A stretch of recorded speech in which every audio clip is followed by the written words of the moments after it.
Last class में हम लोग फैक्ट्री एक्ट शुरू किए थे और फैक्ट्री एक्ट का एक ऐतिहासिक परिचर्चा हमने किया था।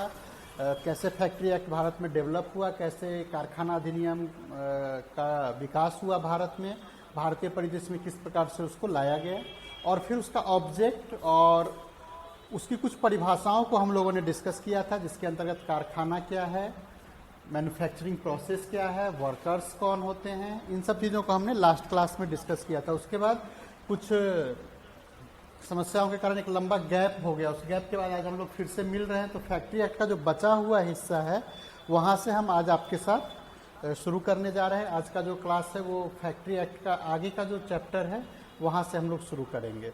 और आज जो हम लोग डिस्कस करने जा रहे हैं वो है स्वास्थ्य से संबंधित प्रावधान।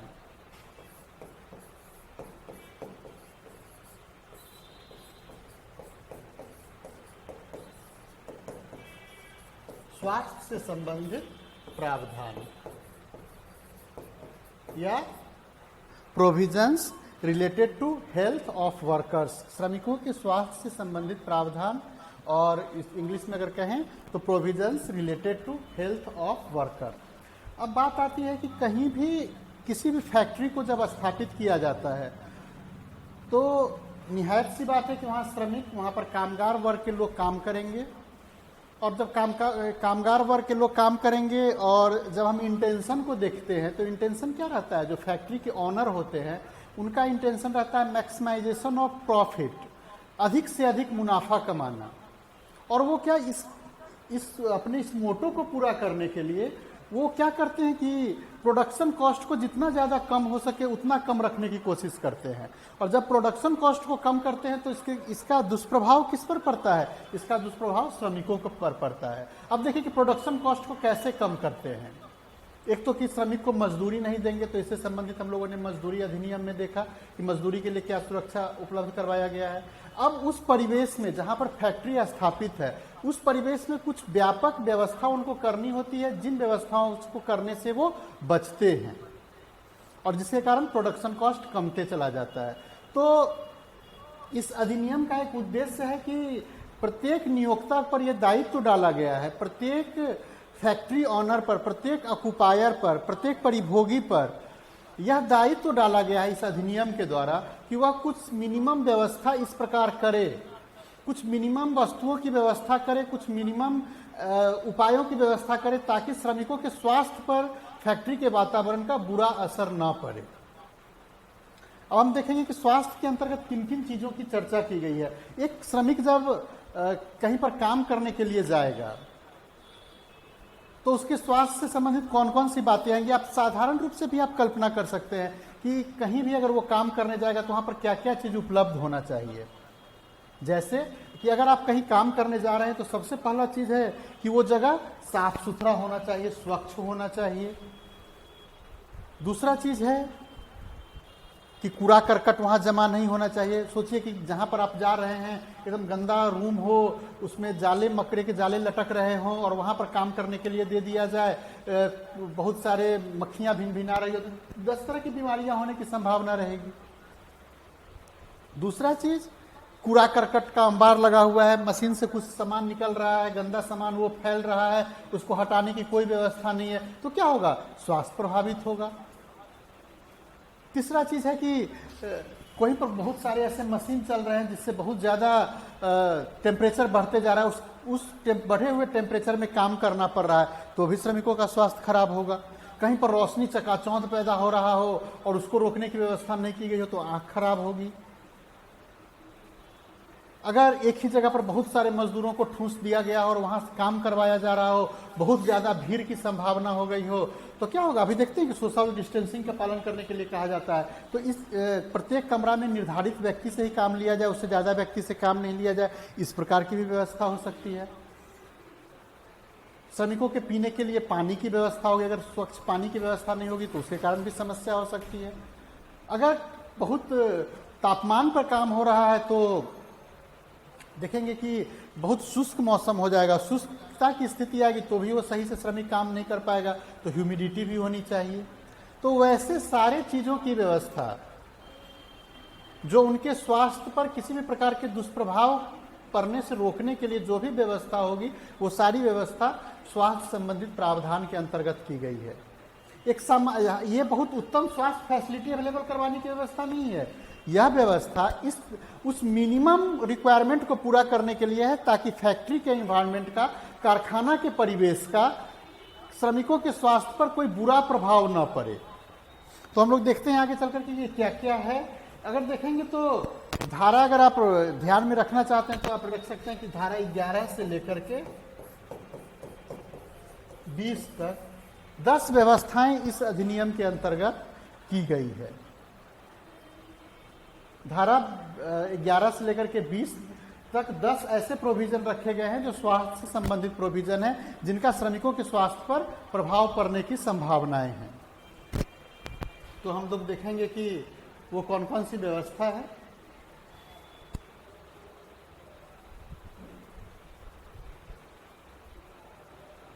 तो जो सबसे पहला व्यवस्था है, जो सबसे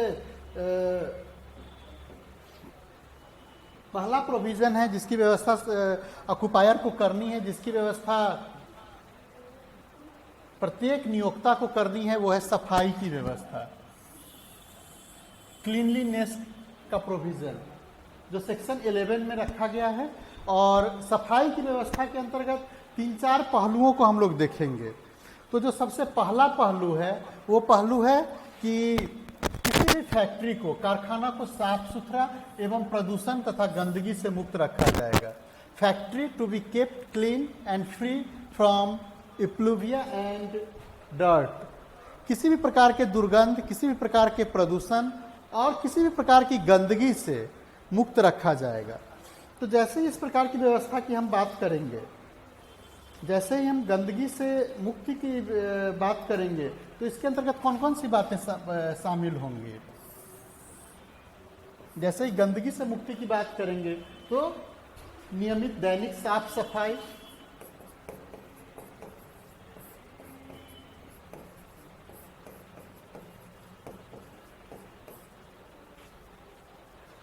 दैनिक साफ सफाई के साथ साथ जो भी उस फैक्ट्री में ड्रेनेज के लिए नाला वगैरह है, शौचालय वगैरह है, उन सब चीज़ों को बेहतर तरीका से रखना होगा। तो उन सब चीज़ों की भी साफ सफाई की व्यवस्था करनी पड़ेगी। प्रतिदिन वहाँ पर झाड़ू लगाना होगा और कारखाने को साफ रखा जाएगा। दैनिक साफ सफाई। दूसरा काम क्या है कि दुर्गंध मुक्त रखा जाएगा।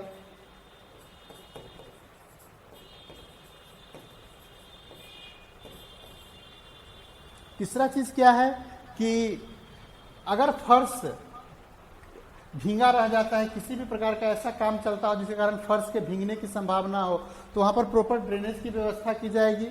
तो इसके लिए देखेंगे कि जल निकासी की प्रॉपर व्यवस्था होगी, इफेक्टिव मीन्स ऑफ ड्रेनेज। जहां कहीं भी पानी का उपयोग होता हो या किसी प्रकार के तरल पदार्थ का उपयोग होता हो तो उसके प्रॉपर निकासी की व्यवस्था की जाएगी। ऐसा नहीं कि वो वहीं पे रहे, वहीं पे सड़ जाए या उससे विभिन्न प्रकार की बीमारियां फैले। देखते हैं कि पानी के कारण डेंगू जैसी बीमारियां फैलती है, तो जल निकासी की प्रॉपर व्यवस्था की जाएगी। और फर्श को सप्ताह में एक बार जल से धोया जाएगा। वहां पर डिटर्जेंट और ब्लीचिंग पाउडर वगैरह जो भी एंटीसेप्टिक होंगे उनका प्रयोग किया जाएगा और फर्श को पूरा साफ सुथरा रखा जाएगा। इसके बाद आता है डिसइंफेक्ट्स का प्रयोग। कीटाणुनाशक का नियमित प्रयोग होगा, कम से कम सप्ताह में एक बार। कम से कम सप्ताह में एक बार फर्श को धोया जाएगा, जिसमें कीटाणुनाशक का प्रयोग करके फर्श को धोया जाएगा, जिसमें आप या तो ब्लीचिंग पाउडर का प्रयोग करें या इसी तरह का कोई भी कीटाणुनाशक है, फिनाइल वगैरह, कोई भी कीटाणुनाशक का प्रयोग करके सप्ताह में एक बार फर्श को धोना होगा। किसी भी प्रकार की के कारखाना में जहां पर किसी भी प्रकार का मैन्युफैक्चरिंग प्रोसेस चल रहा है तो साफ सफाई की पूरी व्यवस्था रखनी होगी। साफ सफाई के साथ साथ दैनिक साफ सफाई मीन्स नियमित रूप से वहां पर स्वीपिंग का काम होगा, नियमित रूप से वहां झाड़ू लगाया जाएगा, जितने भी कूड़े करकट है उसको हटाया जाएगा, दुर्गंध मुक्त रखा जाएगा, फिर जल निकासी की प्रॉपर व्यवस्था की जाएगी। इसके साथ साथ प्रत्येक सप्ताह में एक बार, कम से कम एक बार कीटाणुनाशक का प्रयोग करके, डिसइंफेक्ट्स का प्रयोग करके सफाई की जाएगी, फर्श को धोया जाएगा, फर्श को साफ किया जाएगा।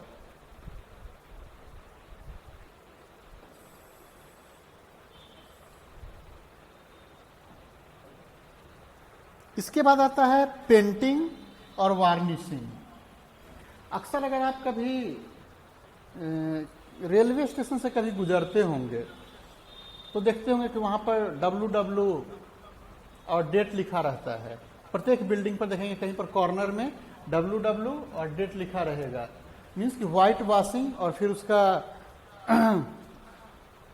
डेट लिखा रहता है। इसी तरह अगर कलर पेंटिंग किया जाएगा तो कलर पेंटिंग करके जो भी कलर का, जिस कलर से भी पेंटिंग किया जाएगा उस कलर का पेंट करके और उसका डेट लिखा रहेगा। तो पेंटिंग और वार्निशिंग ये दोनों चीज जरूरी है।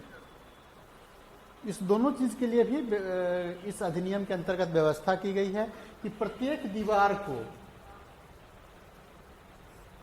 3-4 फॉर्म में इसको देखेंगे। एक तो है कि प्रत्येक दीवार को और उसके छत को, जो भी आंतरिक दीवार है और छत है, उसका प्रत्येक 5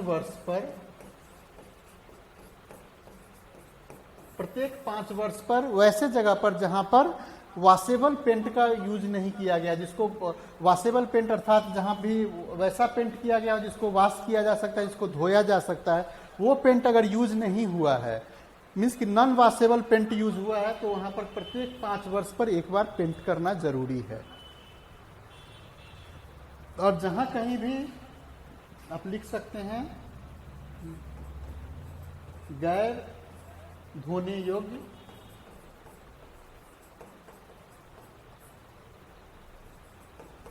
जहां कहीं भी गैर धोने योग्य पेंट का यूज हुआ है, जो वॉशेबल पेंट नहीं है उसका यूज हुआ है, नॉन वॉशेबल पेंट का यूज हुआ है, तो वहां पर 5 वर्ष पर एक बार पेंट होगा।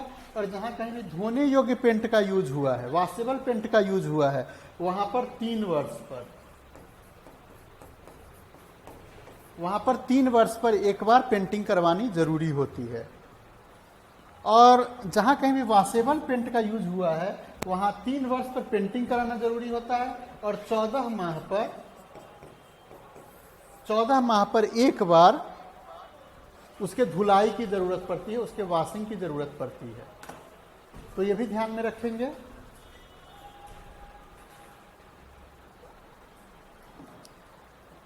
कि जहां कहीं भी वॉशेबल पेंट का यूज हुआ है, जहां कहीं भी धोने योग्य पेंट का यूज हुआ है, वहां पर प्रत्येक 3 वर्ष पर फिर से पेंट किया जाएगा और प्रत्येक 14 महीने पर उसकी धुलाई करवाई जाएगी।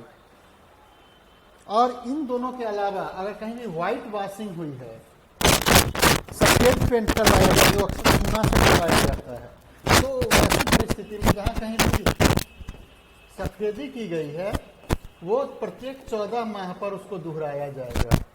प्रत्येक 14 माह पर फिर से व्हाइट वॉशिंग करवाना कंपलसरी कर दिया गया है। इसके अलावा क्या बच जाता है?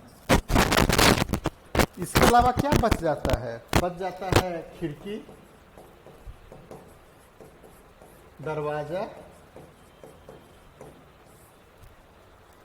दरवाजा, इसके अलावा जो भी एल्युमिनियम का या कॉपर का या किसी भी धातु का से संबंधित खिड़की दरवाजा में किसी भी चीज का यूज किया गया है, तो ये सब चीज बच जाता है, जिस पर प्रत्येक 5 वर्ष पर पेंट करवाना आवश्यक है।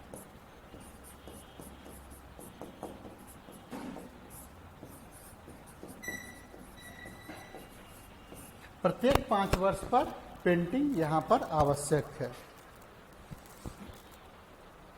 तो हम लोगों ने देखा साफ सफाई के अंतर्गत किन बातों को ध्यान रखना है। सबसे पहला बात ध्यान रखना है कि नियमित दैनिक सफाई की जाएगी। उसके बाद ड्रेनेज सिस्टम की बेहतर व्यवस्था की जाएगी। इसके बाद फर्श को धोया जाएगा, फर्श को डिसइंफेक्टेंट्स की सहायता से धोया जाएगा। इसके बाद जो प्रमुख बात है वो पेंटिंग और वार्निशिंग से संबंधित है। पेंटिंग और वार्निशिंग में ध्यान में रखेंगे कि जहां वॉशेबल पेंट का यूज हो रहा है या जहां वॉशेबल पेंट का यूज नहीं हो रहा है, दो चीज में हम इसको बांट लेंगे। जहां वॉशेबल पेंट का यूज नहीं हो रहा है, अर्थात जहां पर धोने योग्य पेंट का यूज नहीं हो रहा है, अक्सर देखते हैं 2 तरह का पेंट होता है, एक प्लास्टिक पेंट होता है, एक सामान्य पेंट होता है। तो वो भी नहीं ध्यान में रहता है, तो इतना ध्यान में रखें कि प्लास्टिक पेंट को आप धो सकते हैं। तो वैसा पेंट का जहां कहीं भी यूज हो रहा है वहां पर प्रत्येक 3 वर्ष पर उस प्लास्टिक पेंट या अर्थात धोने योग्य पेंट जो है वहां प्रत्येक 3 वर्ष पर एक बार उसको दोहराया जाएगा। और बाकी जगहों पर जो पेंट यूज हो रहा है वहां पर 5 वर्ष पर एक बार दोहराया जाएगा। फिर जहां पर वॉशेबल पेंट का यूज हो रहा है वहां प्रत्येक 14 महीने पर एक बार उसको धोने की व्यवस्था की जाएगी, उसकी धुलाई की व्यवस्था की जाएगी। और इसके साथ ही जितने भी खिड़की दरवाजे वगैरह हैं जहां लकड़ी का प्रयोग हुआ या किसी मेटल का प्रयोग हुआ है या किसी फाइबर का प्रयोग हुआ है, तो वहां पर प्रत्येक 5 वर्ष पर एक बार पेंटिंग करने की व्यवस्था की गई है इस अधिनियम के अंतर्गत। और ये सारी की सारी व्यवस्था जो है, यह व्यवस्था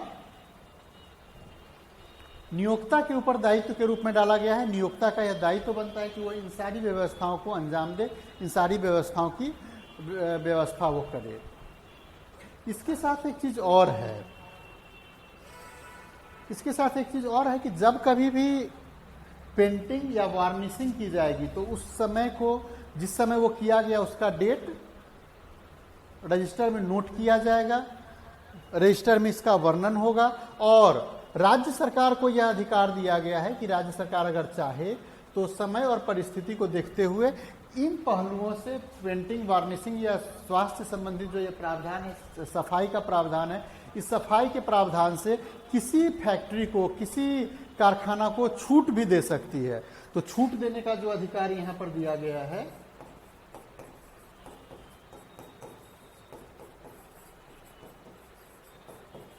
ये जो छूट देने का अधिकार है, इस अधिनियम के प्रावधानों से छूट देने का जो अधिकार दिया गया है, यह राज्य सरकार को दिया गया है। राज्य सरकार को अगर लगता है कि किसी विशेष परिस्थिति में या काम की प्रकृति के कारण इनमें से कुछ नियमों से छूट दिया जाए तो वो चाहे तो छूट दे सकती है।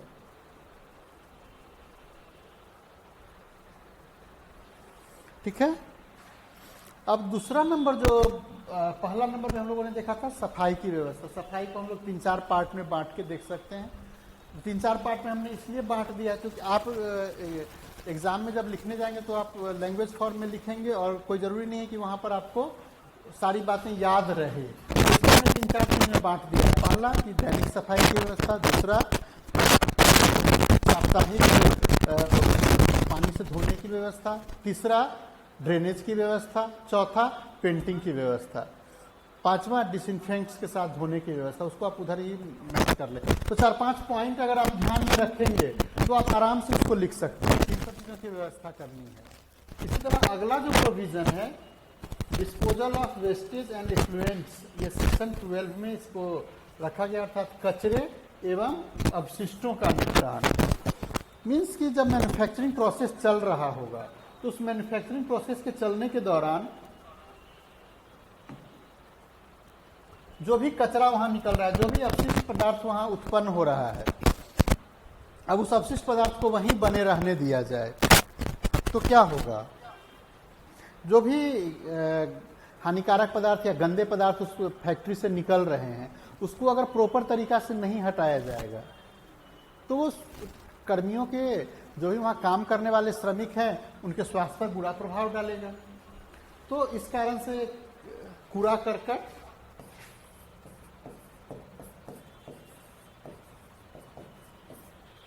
और जितने भी अपशिष्ट पदार्थ हैं उन सबको हटाने की व्यवस्था की गई है। उन सब के लिए व्यवस्था की गई है कि जो भी गंदे पदार्थ होंगे उनको उस परिसर में नहीं बने रहने दिया जाएगा, उसके निपटान की प्रॉपर व्यवस्था की जाएगी, उसके प्रॉपर इस प्रकार का व्यवस्था किया जाएगा, इस प्रकार का प्रोविजन किया जाएगा कि वो वहां से हट जाए।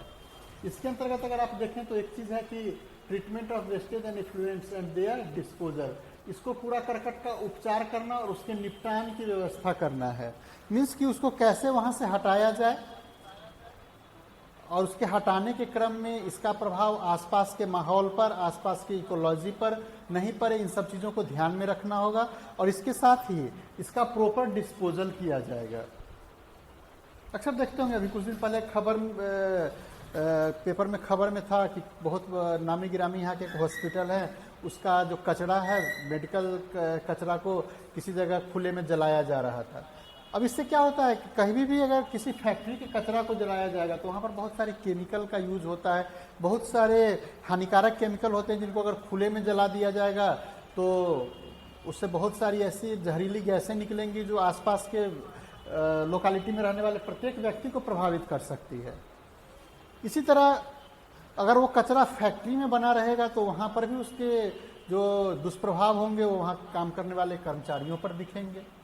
तो इन सब से बचाने के लिए, इन सब से श्रमिकों को बचाने के लिए, इसके बैड इफेक्ट से इकोलॉजी को बचाने के लिए, और जो भी रिहायशी लोग हैं, जो रिहायशी इलाके में लोग रह रहे हैं, उन लोगों को बचाने के लिए व्यवस्था की गई है कि कचरे का प्रॉपर तरीका से निपटान हो, प्रॉपर तरीका से निपटारा हो। अर्थात जो कोई भी केमिकल वेस्टेज है, जो कोई भी केमिकल रासायनिक कचरा है, उस रासायनिक कचरा का प्रॉपर तरीका से उसका प्रबंधन हो, और जो भी अवशिष्ट निकल रहे हैं उन अवशिष्टों को प्रॉपर तरीका से प्रबंधित किया जाए। और यहाँ पर एक चीज और प्रोविजन दिया है कि स्टेट गवर्नमेंट को यह अधिकार दिया है, स्टेट गवर्नमेंट को यह अधिकार दिया गया है कि वह चाहे तो इसके लिए नियम निर्धारित कर सकती है। कचरे का निपटान कैसे होगा, कचरे को के निपटान के लिए अभी देखते होंगे सुबह सुबह अक्सर आप देखते होंगे कि आपके मोहल्ले में जहाँ कहीं भी आप रहते हैं कचरा वाली गाड़ी घूमना शुरू हो जाती है। इधर विगत कुछ वर्षों से यह प्रोग्राम चल रहा है पटना में। अब जहाँ कहीं भी होंगे वहाँ देख रहे होंगे कि आपके आसपास कचरा को ले जाने के लिए सरकार के द्वारा कुछ टैक्स लिया जाता है और उसके बदले यह सर्विस प्रोवाइड करवाई जा रही है। तो सरकार, राज्य सरकार अगर चाहेगी तो इसके लिए नियम निर्धारित कर सकती है, इसके लिए नियम बना सकती है, और जो कुछ भी नियम बनाएगी उसका पालन वहाँ के परिभोगी को, वहाँ का जो अधिष्ठाता होगा, फैक्ट्री का जो ऑनर होगा, उस ऑनर को करना पड़ेगा। अब तीसरा जो प्रोविजन है सेक्शन 13 में, हालांकि आप सेक्शन याद नहीं करेंगे, चूंकि यहाँ पर सिक्वेंसली 10 सेक्शन है इसलिए मैंने लिख दिया है। अगर आपको याद हो जाता है तो बहुत अच्छी बात, और अगर आप नहीं याद करते हैं तो भी कोई बहुत बड़ी बात नहीं है कि आप नहीं याद किए तो आपको कम नंबर आएगा। आप केवल इसको देखते रहेंगे, ऐसे ही आपके दिमाग में ये आता रहेगा। हमने सिक्वेंसली ही बताया है इसलिए। सबसे पहला जो सेक्शन 11 है वो सफाई की व्यवस्था की बात करता है। साफ सफाई के बाद क्या जमा हो जाएगा, कचरा जमा हो जाएगा, तो उस कचरा को समाप्त किया जाएगा, तो ये सेक्शन 12 है। सेक्शन 13 जो है वो जब सफाई हो जाएगी तब फिर अगला हमारा ध्यान किस चीज की तरफ जाएगा, वेंटिलेशन और टेम्परेचर की तरफ। तो वेंटिलेशन का क्या यूज है और टेम्परेचर की चर्चा हम क्यों करने जा रहे हैं। वेंटिलेशन का सामान्य सा बात है कि आप जहां कहीं भी रहते होंगे अपने घर में रोशनदान की जरूर व्यवस्था करते होंगे, और रोशनदान एक तो सूर्य की किरण को आने देता है अंदर, और दूसरा काम यह करता है कि रूम टेम्परेचर के अंतर्गत जो भी जहरीली गैस होती हैं, जो भी हानिकारक गैस होती है, उनको भी बाहर निकलने के लिए रास्ता वो प्रदान करती है। तो इस कारण से प्रॉपर वेंटिलेशन और टेम्परेचर को मेंटेन करने के का भी दायित्व परिभोगी पर डाला गया है, इसका भी दायित्व ऑक्युपायर पर डाला गया है। इसके अंतर्गत देखेंगे तो पर्याप्त संपादन और तापमान का रखरखाव। संवातन, वेंटिलेशन का मतलब क्या है कि जो फ्रेश एयर है वो फ्रेश एयर वहां पर आता रहे, और जो भी उस कमरे में जहाँ कहीं भी काम हो रहा है, जहाँ कहीं भी फैक्ट्री लगी हुई है, जहाँ कहीं इंजन चल रहा है, तो वहाँ पर फ्रेश एयर आता रहे, और वहाँ का जो रासायनिक जो भी हवा होगी, जो भी रसायन के मिश्रण से हवा में कुछ भी अगर किसी प्रकार का परिवर्तन होगा तो वो हवा बाहर जाता रहे और फ्रेश हवा वहाँ आता रहे, इसकी व्यवस्था करनी होगी।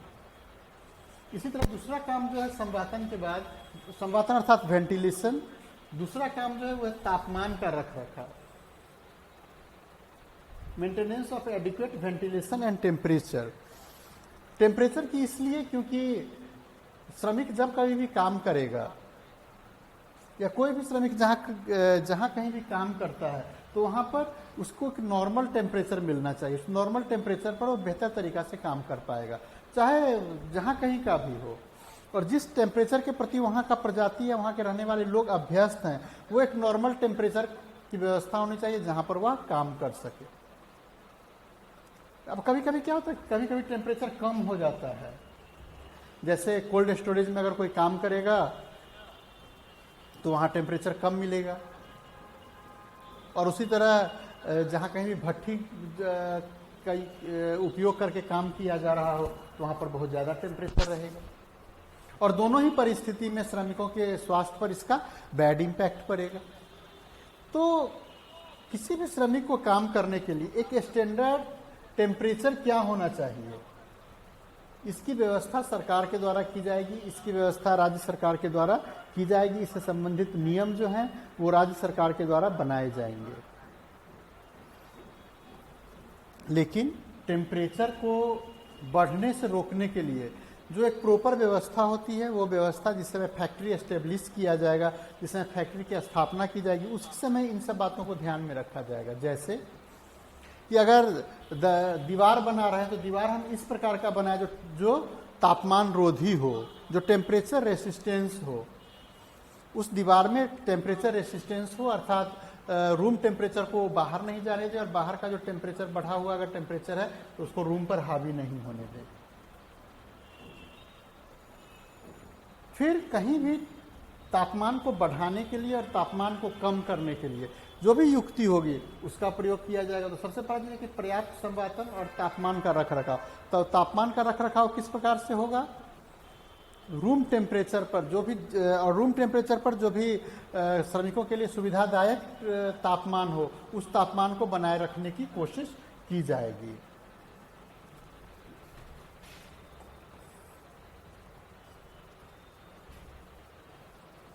अब दूसरा काम क्या है? देखिए, जहां कहीं भी इंजन चलते रहता है या जहां कहीं भी भट्ठी चलती रहती है, जहां कहीं भी इंजन चलते रहता है, जहां कहीं भी इंजन चलते रहता है, जहां कहीं भी भट्ठी चलती रहती है, वहां का टेम्परेचर बहुत ज़्यादा होता है। तो इसके लिए जो व्यवस्था किया गया है कि जो भी प्रोसेस है, processes producing high temperature to be separated. अगर हिंदी में देखें तो उच्च तापमान पैदा करने वाली प्रक्रिया को अलग किया जाना है। मीन्स कि जहाँ कहीं भी जिस प्रकार का काम चल रहा हो वहाँ पर अगर कोई ऐसी युक्ति लगी हुई हो, ऐसा मशीन लगा हुआ हो जो बहुत ज़्यादा मात्रा में टेम्परेचर पैदा कर रहा हो, जिसके कारण टेम्परेचर बहुत बढ़ रहा हो, तो उसको इस प्रकार से सेपरेट किया जाएगा ताकि उस बढ़े हुए टेम्परेचर का, उस मशीन के चलने के कारण जो टेम्परेचर बढ़ रहा है, उस बढ़े हुए टेम्परेचर का प्रभाव सामान्य श्रमिकों पर न पड़े, सामान्य श्रमिकों के स्वास्थ्य पर न पड़े।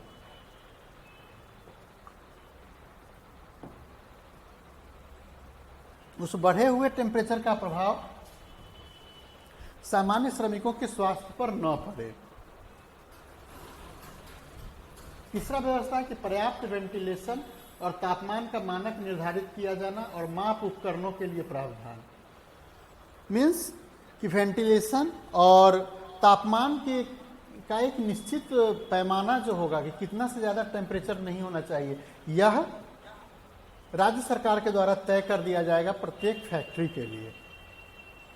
कि जहाँ पर श्रमिक काम कर रहे हैं, श्रमिक अगर काम कर रहे हैं तो जिस जगह पर वो बैठ के काम कर रहे हैं वहाँ का तापमान इतना ज़्यादा नहीं हो जो उनके स्वास्थ्य पर बुरा प्रभाव डाले। तो इसके लिए एक मानक टेम्परेचर की व्यवस्था, चाहे वो 36 डिग्री हो, 30 डिग्री हो, 35 डिग्री हो, 20 डिग्री हो, जो भी एक नॉर्मल और स्टैंडर्ड टेम्परेचर होगा, उस टेम्परेचर की व्यवस्था वहाँ पर, उस टेम्परेचर की व्यवस्था करने के लिए एक नियम राज्य सरकार बना सकती है और इसके लिए नियोजक पर वह दबाव डाल सकती है, नियोजक को ड्यूटी बाउंड कर सकती है, नियोजक पर दायित्व तो डाल सकती है कि वह इस टेम्परेचर की व्यवस्था रखे और इसके साथ ही उपकरण लगाए। वेंटिलेशन और टेम्परेचर को मापने के लिए उपकरणों की व्यवस्था करे। टेम्परेचर को मापने के लिए थर्मामीटर की व्यवस्था करे ताकि टेम्परेचर के बारे में पता चलता रहे कि सामान्य टेम्परेचर, मशीन का क्या टेम्परेचर है, वहाँ काम करने वाले कर्मचारी जिस कमरे में बैठे हुए हैं उसका क्या टेम्परेचर है, और तभी वो मानक निर्धारित हो पाएगा कि जो भी मानक बना हुआ है उस मानक से ज़्यादा टेम्परेचर नहीं होना चाहिए। और तापमान को कम करने के लिए अगर तापमान बढ़ जाता है, यहाँ पर क्या होगा, दो तरीका का काम हो सकता है। एक तो कि थर्मामीटर की व्यवस्था की जाएगी जिसके द्वारा तापमान नापा जाएगा कि तापमान कितना है कमरे का। दूसरा चीज है कि अगर टेम्परेचर ज़्यादा हो जा रहा है, कम हो जा रहा है या निर्धारित टेम्परेचर जो है उसी के आसपास है तब तो कोई बात नहीं, लेकिन अगर टेम्परेचर ज़्यादा हो जाएगा तब कम करने के लिए सरकार कौन कौन सी युक्ति का प्रयोग किया जाएगा, कौन कौन सा मेजर्स अपनाया जाएगा, कौन कौन सा तरीका अपनाया जाएगा टेम्परेचर को कम करने के लिए, इसके लिए नियम बनाने का भी अधिकार राज्य सरकार को दी गई है। अर्थात अगर एसी लगाना है, कूलर लगाना है, फैन लगाना है या और भी किसी युक्ति से टेम्परेचर को कम करना है तो उससे संबंधित जो भी नियम होंगे वो नियम सरकार के द्वारा, राज्य सरकार के द्वारा बनाई जाएगी और राज्य सरकार के द्वारा ही बनाए गए नियम के अनुसार ये काम किया जाएगा। और एक चीज और है कि जहां कहीं भी तापमान की कमी के लिए उपाय अपनाने के लिए मुख्य निरीक्षक द्वारा अधिभोगी पर नोटिस की तामील, मीन्स की service of notice by chief inspector to adopt measure for reduction of temperature. इससे पहले हमने क्या देखा कि टेम्परेचर को कम करने के लिए उपायों की युक्ति राज्य सरकार के द्वारा तय की जाएगी। और फिर भी अगर कोई ऑक्युपायर के यहाँ उसको बिलीव होता है इंस्पेक्टर को, तो चीफ इंस्पेक्टर उसको ऐसा लगता है कि नहीं यहाँ पर बढ़े टेम्परेचर में श्रमिकों से काम करवाया जा रहा है, तो वैसी परिस्थिति में वह अधिभोगी को एक नोटिस भेजेगा और वहां पर उस नोटिस में वो जो भी स्टैंडर्ड टेम्परेचर होगी उसकी बात करेगा और उसको बतलाएगा कि आप यहाँ पर टेम्परेचर को कम करने की व्यवस्था करें और इससे संबंधित जो कुछ भी प्रयास किए जाए उस प्रयास के बारे में इंस्पेक्टर को सूचित किया जाए। तो इस प्रकार की व्यवस्था सरकार के द्वारा की जा सकती है। अर्थात अगर कोई भी परिभोगी टेम्परेचर को मेंटेन नहीं रख पा रहा है, जो कर्मियों के लिए जो उपयुक्त टेम्परेचर है उस टेम्परेचर से ज़्यादा टेम्परेचर पे उसको काम करना पड़ रहा है, तो राज्य सरकार को यह अधिकार है कि वह ऑक्युपायर को नोटिस भेजे और उससे जो भी ये जो अधिनियमित प्रावधान है इन प्रावधानों का जो क्रियान्वयन है उस क्रियान्वयन को सुनिश्चित करे। अर्थात जहाँ कहीं भी ज़्यादा टेम्परेचर है उस टेम्परेचर को कैसे कम किया जाएगा इससे संबंधित युक्ति को बतलाना और इस युक्ति से वाकिफ करवाना नियोजक को चीफ इंस्पेक्टर का काम है, मुख्य निरीक्षक का ये काम है, मुख्य निरीक्षक का ये दायित्व बनता है।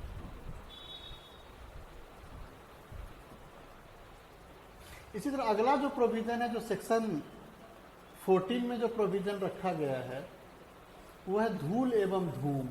धूम को आप धुआं भी कह सकते हैं। तो धूल एवं धुआं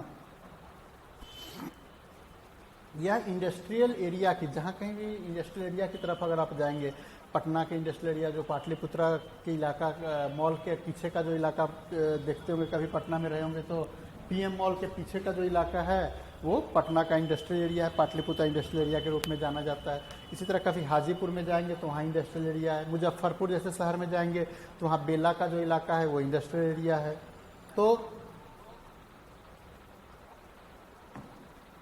इन जगहों से अगर आप गुजरेंगे तो वहाँ बड़े बड़े चिमनी आपको दिखाई देंगे जिससे बड़ी संख्या में धुआं निकलते हुए, बहुत बड़े पैमाने पर धुआं निकलते हुए दिखाई देगा। तो जो भी धुआं, जो भी कहीं भी अगर इंटरनल कंबशन इंजन का प्रयोग किया जाता है, कहीं पर किसी भट्ठी का प्रयोग किया जाता है, तो निहायत सी बात है धुआं तो वहाँ निकलेगी ही निकलेगी। और ये धुआं जब कभी भी होगा तो इसमें रासायनिक अवयवों का मिक्सचर होगा, चाहे वो कार्बन डाइऑक्साइड हो, सल्फर डाइऑक्साइड हो, कार्बन मोनोऑक्साइड हो, मीथेन हो, तरह तरह की गैसें हैं जिनका यहाँ पर मिक्सचर हो सकता है।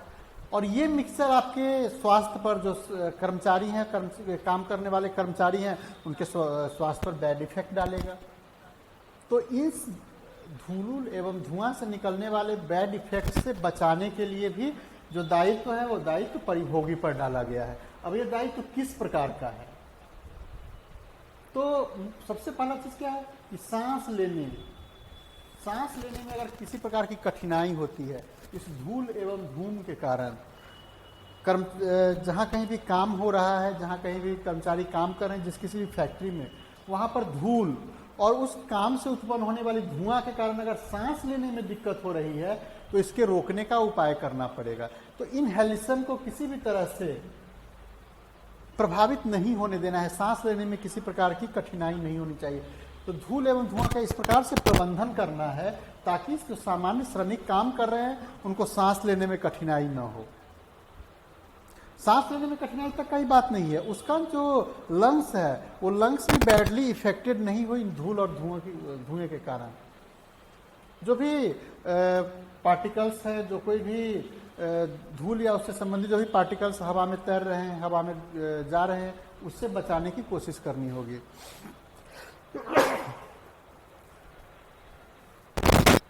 इसी तरह जहां कहीं भी इंटरनल कंबशन इंजन चल रहा हो तो वहां पर एग्जॉस्ट की व्यवस्था की जाएगी। एग्जॉस्ट अक्सर आप लोग किचन में यूज करते होंगे। उसका काम क्या होता है कि जो भी गर्म हवा है, हवा गर्म होती है तो हवा गर्म होकर ऊपर की ओर उठती है।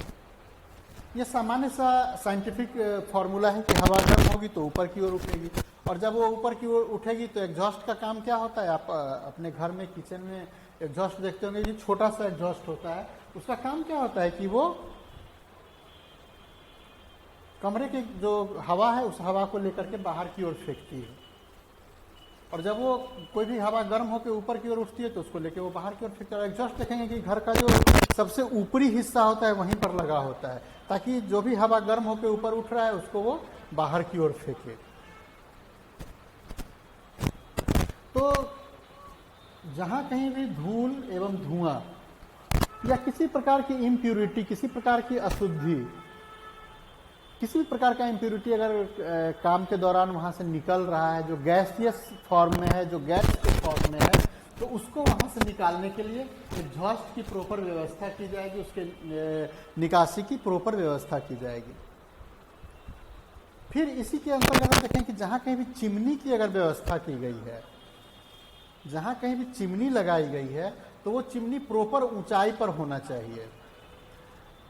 अगर आपको ध्यान होगा, और चूंकि बीपीएससी का एग्जाम दे रहे हैं तो बिहार के माहौल का कुछ भी थोड़ा भी ध्यान होगा तो देखते होंगे कि ग्रामीण इलाकों में, शहर में तो नहीं दिखेगा लेकिन ग्रामीण इलाकों में ईंट भट्ठा बहुत बड़े पैमाने पर दिखता है। और अगर आप पिछला 10 साल के समय को अगर देखे होंगे तो देखे होंगे पहले वो छोटा सा होता था, टीन का होता था, छोटा सा होता था। अब उसको विशेष रूप से उसका जो ढांचा है, उस ढांचा को तैयार किया गया। जब तक वो ढांचा पास नहीं होगा तब तक आप ईंट भट्ठा स्थापित नहीं कर सकते हैं। तो उसके लिए स्पेशल ढांचा का चिमनी बनाने का सरकार के द्वारा व्यवस्था की गई है कि इसी ढांचा में चिमनी बनाया जाएगा, तभी उसका ईंट उत्पादन करने का लाइसेंस दिया जाएगा। तो इसी प्रकार की बात है कि कहीं भी धूल और धुआं से अगर प्रदूषण बढ़ने की संभावना है, श्रमिकों के स्वास्थ्य पर बैड इम्पैक्ट पड़ने की संभावना है, बुरा प्रभाव पड़ने की संभावना है, तो वहां पर चिमनी की प्रॉपर व्यवस्था करनी पड़ेगी। अंतर्दहन इंजन का